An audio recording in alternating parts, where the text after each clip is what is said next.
her own, having benefited from a number of the programs that she would oversee as a daughter of a single parent and somebody who benefited from food stamps at certain points in time. She would bring a new perspective to the role. That's why he nominated her to the job and why we're continuing to fight for her confirmation.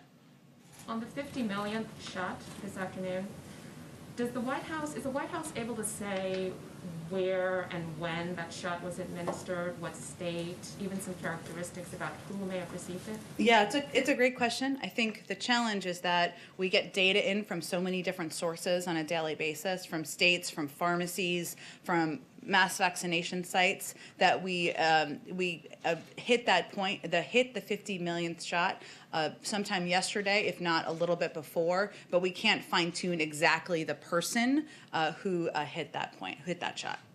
Thank you. Sure. Go ahead. Any update on the president's phone call or scheduled phone call with King Salman of Saudi Arabia? I don't have an update. As I noted yesterday, as soon as that call happens, we expect it to be very soon. We will, of course, provide a readout to all of you. You said when they do talk that the president won't hold back. Will he be following up this talk with actions? Are sanctions on the table? I think there are a range of actions that are on the table, but the first step is, the next step I should say, is for the president to speak with the king. We expect that to happen very soon. As you know, we've committed to the release of an unclassified report that would come out from DNI and not from the White House. And of course, our administration is focused on recalibrating the relationship, as we've talked about in here previously. And certainly there are areas where we will express concerns and leave open the option of accountability. There are also areas where we will continue to work with Saudi Arabia, given the threats they face in the region. What's the holdup to the phone call? Is the king avoiding your calls? I don't think that's the characterization. The president has a busy schedule. The king, obviously, I can't speak to his schedule. I'm not his spokesperson, but we expect the call to happen very soon. I think there was some inaccurate reporting about it being confirmed when it wasn't a confirmed call yet. And you have made clear that the president's going to be speaking with his counterpart, with the king, not with the crown prince. But given the crown prince's role in the future of the kingdom and that he is expected to be implicated here, why not speak to the person expected to be responsible? Well, I think the president's conversation will cover a range of topics with the king. There's obviously a lot to discuss with Saudi Arabia and with the leaders of Saudi Arabia. And as I've previously noted, the Crown Prince has been engaged with his appropriate counterparts. The president will be engaged with his appropriate counterparts. And we're engaged at many levels with leaders in Saudi Arabia. So will the Crown Prince's counterparts here, Austin, be speaking to him about this issue, though? He spoke with him last week. They did a readout. I don't think I have anything more about their call to read out. Go ahead. Hi, thank you. I just want to ask about the post office, a couple of questions. You said earlier today that there was some concerns, I guess, with the leadership. Quote, it's clear that the leadership can do better, and so that's our hope. Can you clarify whether you want to change in the Postmaster General now that you've named new members to the board? And secondly, they've announced the purchase of a new fleet. The president, of course, announced on January 27th a study pursued aiming at electrifying the government fleet, including the post office. Only 10% of the fleet they've announced they're buying will be electric. Do you plan to change that order or see changes to it at all? Sure. The second question, I'll have to follow up on more specifics on it. That is certainly something the president's committed to. I don't have an update on it, but I can venture to get one for you.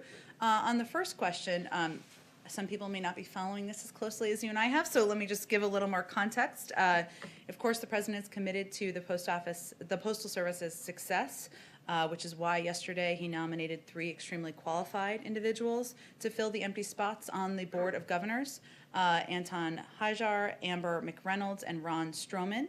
And the American people highly value the Postal Service and the men and women who deliver our mail every day, and we're working hard to do exactly that. But I think we can all agree, most Americans would agree, that the Postal Service needs leadership that can and will do a better job. Now, as you know, but not everybody knows, it's up to the Board of Governors, of which we just nominated 3 individuals to serve to determine the future of leadership there, and we certainly leave it up to their discretion. Sounds like you're signaling that the board should take a look at it. Does the president have confidence in the current Postmaster General?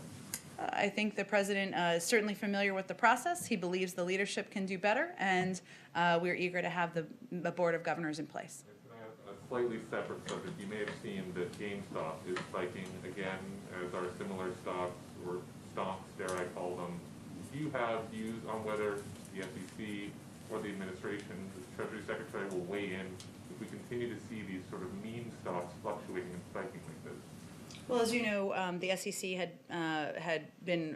has oversight, I should say, and certainly has been watching it closely, monitoring it closely. The Treasury Secretary also convened a meeting just a few weeks ago, but I would certainly send you to them on what their plans are for monitoring engagement or speaking to it. There's been no update since that meeting? I would send you directly to them to give any update on their progress and how they're monitoring it. Sure, go ahead. The President's going to Texas tomorrow. He's obviously going to show empathy for victims of the storm. Does he have a message for the leadership in Texas on how to better prepare for winter storms? And what can the federal government do to kind of coerce private industry there to better prepare? Well, let me first say that he'll be traveling for most of the day with the governor, and they'll be surveying the damage, and I'm sure he'll be getting an update and briefings from him directly. The president doesn't view the crisis and the millions of people who have been impacted by it as a Democratic or Republican issue. He views it as an issue where he's eager to get relief, to tap into all the resources in the federal government to make sure the people of Texas know we're thinking about them, we're fighting for them, and we're going to continue working on this as they're recovering. There's plenty of time to have a policy discussion about better weatherization, better preparations, and I'm sure that's one that will be had. But right now, we're focused on getting relief to the people in the state, getting updated briefings, tapping into all of the levers of federal government. There's a lot of hearings on the Hill about how the Capitol Police responded or prior to the January 6th events. Mike Pence and his family were there that day. Secret Service had intelligence briefings, presumably. Is there any concern or review about how the Secret Service assessed intelligence briefings and whether there was any missteps on their part? Review by the Secret Service. I mean, Mike Pence and his family were at Capitol Hill that day. Clearly, there was intelligence out there that suggested things could happen. And curious to whether there's been any review by the Secret Service or ordered about the Secret Service actions that day. And how they handle it.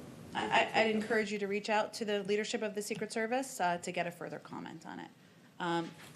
Go ahead, Kristen. I'll come to you next.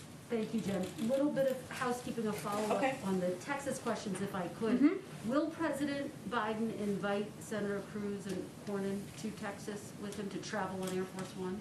Well, Dr. Biden is traveling, of course, with us to Texas, with the president to Texas. There are some limitations on space available, so there are not members, I don't believe, I will double check on this, of any party traveling with the president to Texas. But again, he's going to be spending the day traveling with Governor Abbott and surveying the damage on the ground. Will they be a part of his plans to survey the damage? Will they join him in any of those events tomorrow? Has there been any invitation extended?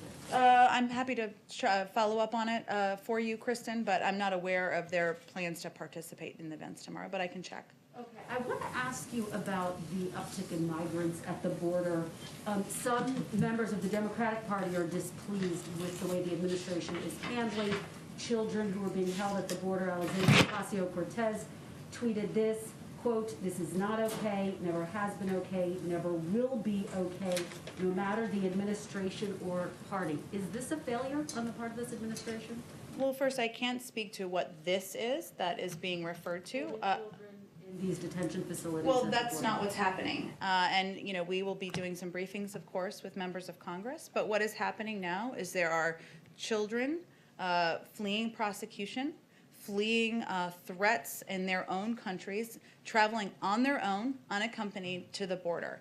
And our focus is on approaching this from the view of humanity and with safety in mind. And so the steps that we have taken is they are, of course, processed as quickly as possible, ideally with a maximum of 3 days through CBP. Then they are transferred to facilities overseen by HHS. We had to reopen a new facility that had previously been closed because of COVID protocols. Because previously, because we can't have kids in beds next to each other, we need space appropriate. It's been revamped. There's educational services there. There are health services and medical services. But our objective is to move them as quickly as we can to families that have been vetted and to, of course, reunite kids with their families. How do you respond to Alexandria Ocasio-Cortez, though, who says she sees these images and it's not okay, from her perspective? Well, look, we will work, of course, with Congresswoman Ocasio-Cortez on a range of issues, and we look forward to doing that. What I'm conveying from here is what the actual circumstance is on the ground and